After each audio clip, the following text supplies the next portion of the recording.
नाज़रीन, पंजाब असेंबली तहलील होने के बाद इंतखाबात का काउंटडाउन शुरू हो चुका है। कहने को तो वजीर आजम शहबाज शरीफ ने कह दिया है कि इमरान खान के हाथों ब्लैकमेल नहीं होंगे और वफाकी हुकूमत अपनी आईनी मुद्दत पूरी करेगी, मगर ये भी हकीकत है कि पंजाब असेंबली की तहलील का छक्का लगाकर इमरान खान ने एक बड़ी सियाही हलचल मचा दी है। वक्त गुजरेगा तो मालूम होगा कि हालात किस तरफ को जाते हैं। अब नून लीग को अपना आप सियासी यतीम लगने लगा है, जिसकी निशानदही लिफाफे हामिद मीर ने भी की है। एक शो में मीर हामिद से एक सवाल के जवाब में नवाज शरीफ और मरियम नवाज पर चढ़ाई कर दी। एंकर ने पूछा कि नवाज शरीफ और मरियम नवाज पाकिस्तान में मौजूद लीडरशिप पर बढ़हम है, जिस पर हामिद मीर ने जवाब दिया कि गुस्सा तो यहाँ के रहनुमाओं को होना चाहिए, क्योंकि नवाज शरीफ, मरियम नवाज और हमजा शहबाज मुल्क से फरार हो चुके हैं, जबकि मुस्लिम लीग नून के सीनियर रहनुमा और वफाकी वजीर दिफा ख्वाजा मोहम्मद आसिफ ने दावा किया है कि नवाज शरीफ की वतन वापसी की तैयारी मुकम्मल हो चुकी है। गुफ्तगू करते हुए वफाकी वजीर दिफा ने कहा कि नवाज शरीफ के साथ तो एक सानिया हुआ है, जबकि इमरान खान के हाथ तोशाखाना से रंगे हुए हैं। साथ ही इन पर दीगर बेशुमार केसेस भी हैं। इमरान खान के जुराइम की फहरिस्त तो बहुत लंबी है। इन लोगों का मसला ये है कि इस पार्टी का कोई लीडर नहीं, हर बंदा अपने से ऊपर वाले की खुशनुदी को सियासत समझता है। तभी तो नून लीग सिर्फ जीटी रोड की और पीपल्स पार्टी अंदरून सिंध की जमातें बन चुकी हैं। इनका मसला ये है कि मसीहाई और बड़ाई का खन्नास जब दिलो दिमाग में समाता है तो रहनुमा फिसल कर गुमराही के पाताल में गिर जाता है। वो समझता है कि वो ऐसा मसीहा है जो अवाम के दुखों का मुदावा करने के लिए उतारा गया है। वो ना रहा तो अवाम रुल जाएगी, तरक्की रुक जाएगी, मुल्क लूट जाएगा। ऐसे रहनुमा दहाइयों से खुद पार्टी के सरबराह बने बैठे हैं या अपने अहले खाना को इस मसनद पर बिठा देते हैं। ये क्या समझते हैं कि इनकी पार्टी इनके रजिस्टर्ड लीडर लिमिटेड कंपनी है, कारोबार है,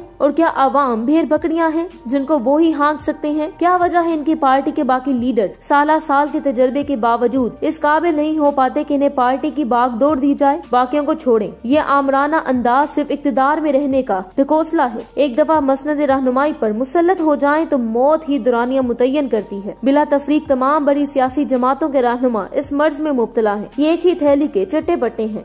इनको एक आंख मैच के बगौर देखें तो तफरीक करना मुश्किल हो जाएगी। नून लीग के कारकुन या छोटी लीडरशिप गुलामी से निकल नहीं पा रहे। अमूमन इनका तरीका वारदात ये है कि मरियम नवाज और दीगर लीगी अपनी कुव्वत किरदार पे नहीं, मुखालिफिन की किरदार कशी पर ही अवाम को बदजन करते हैं। दूसरों की खामियां निकाल कर अपना रास्ता बनाने की कोशिश करते हैं और अक्सर अवाम इनके पीछे लग जाते हैं, क्योंकि ये चुड़प जुबान और चालाकी से इनको मुतासिर करते हैं। सादा लोग अवाम को लफ्जों का रुमाल फेंक कर लूट लेते हैं। अवाम को होश आती है तो वो लुट चुके होते हैं। इल्जाम तराशी, झूठ और मकड़ को सियासत समझने वाले रहनुमा इस माशरे को तनज़्ज़ुली के घड़े में धकेलने के मौजब हैं, क्योंकि रफ्ता रफ्ता यही आदात अवाम भी अपना लेती हैं। लीगी सो कॉल्ड रहनुमाओं की खसूसियत ये भी है कि अपनी जमात में इख्तिलाफे राय को गुनाह कबीरा समझते हैं। हकीकत तो ये है कि जमहूरी निजाम में इख्तिलाफे राय को सल्ब करना सियासी बदमाशी है, मगर सद अफसोस यहाँ पर ऐसा आमराना निजाम है कि किसी सियासी जमात के मेंबर या नुमाइंदे को आजादी राय का हक नहीं दिया जाता। कोई रत्ती भर भी अपना ख्याल पेश कर दे जो मरियम नवाज या नवाज शरीफ को नागवार गुजरे तो इसकी शामत आ जाती है। इसको हीले बहानों से पीछे धकेल दिया जाता है। साथ ही भी इसको नीच समझते हैं और मिलने से कतराते हैं। मुबादा कहीं बॉस नाराज न हो जाए, वो अपनी नजरों में गिर जाता है या गिरा दिया जाता है। बात अवाम के मुंतखब शुदा नुमाइंदों की है। असेंबली मेंबरान को महज मोहरे बना दिया जाता है जो पार्टी लीडर के इशारे पर चलने के पाबंद हैं। वो कहे हाँ तो हाँ, ना तो ना। ये सब अपनी सोच और फिक्र एवान असेंबली के सदर दरवाजे पर उतार के अंदर आते हैं। असूलन तो आजादाना राय पेश करने वाले ही वो जुर्रतमंद अवामी नुमाइंदे हैं जो महज मोहरे और पार्टी लीडर के गुलाम बनने से इनकार कर देते हैं और जमीन की आवाज को लब्बैक कहते हैं। यही लोग असल जमहूरियत को फरोग देने का बायस बनते हैं, मगर ऐसे नुमाइंदे का लीडर इनका सियासी मुस्तकबिल तारीक कर देता है। इन पर ऐसी घिनौनी इल्जाम तराशी की जाती है जैसे वो कोई बकाव है। अगर खातून है तो इसको निशाना बनाना और भी आसान हो जाता है। ये भी अजब तमाशा है कि इस गरीब मुल्क के तमाम मरकजी रहनुमा उमरा जो बड़े बड़े मकानात में शानो शौकत से रहते हैं और बड़ी गाड़ियों और हेलीकॉप्टरों में घूमते हैं, इनके रहन सहन और तौर तरीके आम आदमी से मुख्तलिफ होते हैं। अव्वल तो वो आम शख्स से हाथ नहीं मिलाते। अगर ऐसे नापसंदीदा फेल करना पड़ जाए तो उंगलियां बढ़ाने तक ही इक्तफा करते हैं। बड़े बड़े जुगादरी वर्कर और रहनुमा झुककर दोनों हाथों से उंगलियों को छूना ही दुनिया और आखिरत का हसूल समझते हैं और इसी में आफियत और मुसरत महसूस करते हैं। लाचार अवाम इनकी दौलत और दरबार से मरूब होते हैं। इनके फराटे भरती गाड़ियों और हेलीकॉप्टरों की उड़ती धूल में धमाल डालते हैं और इसको अपनी किस्मत समझकर अपनी आंखों में बसा लेते हैं। मियाँ साहब, चौधरी साहब, खान साहब, कारकुनान और छोटे लीडरान को महज बुला लें तो इनकी खुशी दीदनी होती है और अगर हंसकर बुला लें तो ईद होती है। वो हंसी खुशी खाली हाथ घर लौटते हैं और रहनुमा दिल ही दिल में इनकी सादा लोही पर हंसते हैं और बाज़ औक़ात ये अमड़ा वाकी अपने आप को फयाज और खैरख्वाह समझते हैं। ऐसा सोचना भी दिमाग का खलल है। कासिम अली शाह साहब जो कि एक बहुत बड़े दानिश्वर हैं, फरमाते हैं कि इमरान खान में लचक नहीं, जबकि शहबाज शरीफ में लचक बहुत है। सबसे पहले तो मेरी ख्वाहिश है कि कासिम अली शाह साहब नून लीग ज्वाइन करें ताकि टक्कर के कुछ लोग हमें भी मिले। क्या तारर और राना जैसे टच्चे आगे किए हुए हैं जिन्हें दुनिया का शरीफ तरीन इंसान भी माँ की गाली ही देगा। सबसे पहले तो बुनियादी इश्यूज पर लचक की बात करें तो हमारे प्यारे नबी करीम सल्लल्लाहु अलैहि वसल्लम को जब आपकी मिशन से हटाने की बादशाहत तक ऑफर दी गई तो उन्होंने फरमाया कि तुम मेरे एक हाथ पर सूरज और दूसरे पर चांद भी रखो तब भी मैं इस रास्ते से नहीं हटूंगा। इसके बाद नबी करीम सल्लल्लाहु अलैहि वसल्लम के खतूत जो आप सल्लल्लाहु अलैहि वसल्लम ने पड़ोसी बादशाहों को लिखे, इनका मुताला करें। इसके बाद मुसलमान जर्नेलों के इन मुतालबात पर नजर दौड़ाएं जो जंग से कबल अपने हरीफ से करते थे। फिर हजरत अबू बकर सदीक रज़ियल्लाहु तआला अन्हा, हजरत उमर रज़ियल्लाहु तआला अन्हा, हजरत उस्मान रज़ियल्लाहु तआला अन्हा और हजरत अली रज़ियल्लाहु तआला अन्हा की तर्ज हुक्मरानी का मुताला करें जो कि बुनियादी असूलों से जरा भर भी पीछे हटने को तैयार न थे। और हजरत इमाम हुसैन रज़ियल्लाहु तआला अन्हा की असूल पसंदी तो ज़रबे मिसाल है। जनाब, माफ इस बंदे को किया जाता है जो अपना